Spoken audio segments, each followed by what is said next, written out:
Hello, book readers. Today I'm going to be talking to you about this book. It's called The Queen's Lady by Barbara Kyle. First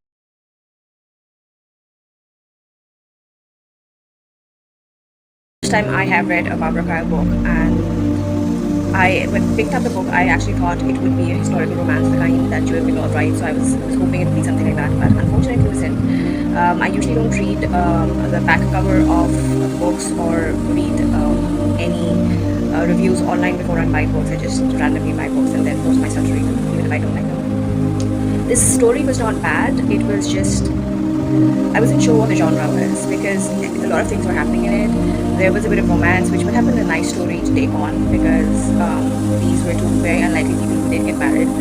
But mostly it's the story of this girl who starts off like really in her childhood. The story starts when she's a child. She loses her father. And she really sees him go crazy because of religion, and then she has to get married because of the laws of the country, and she loses her inheritance because of that, and then she runs away from home when her husband dies, or rather is killed.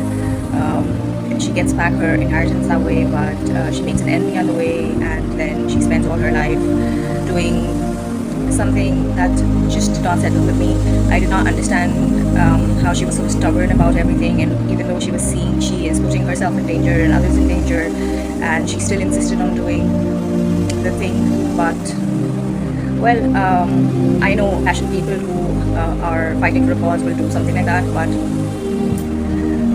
I just didn't like the way she was doing it, and it was just, when you get reality checks from life, when you get a second chance at it, you want to still make amendments and fix things. But again, I think this is a very debatable topic where I'm also thinking that, yeah, I mean, if you are passionate about a cause, you will do everything in your power to make sure that you're supporting it and you're getting through with it. But I just didn't like the story as much.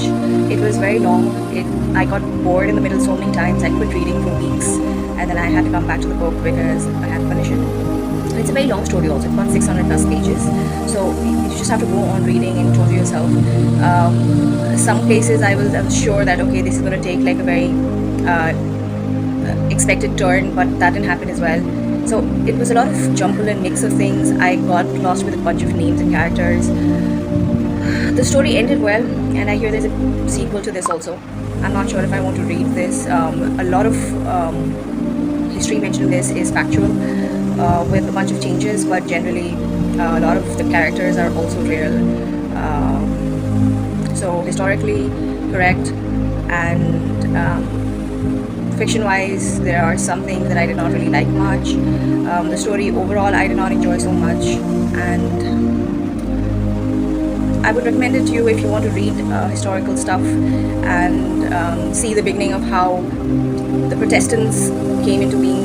Then this is probably the story where you get a bit of history out of it. But I didn't like it, and I feel I wasted 5 weeks of my life with this book. Anyways, if you haven't subscribed to the channel, please do that because I help you choose or decide if you should or should not read a book. This is a book that I did not like, and I've already mentioned the reasons to you, but there is possibly there is a possibility that you may enjoy reading the book, so it's up to you really. I didn't like it. I will see you next week, same time, with another book that I have begun reading, which I'm hoping is going to be a better book because it's by one of my favorite authors. So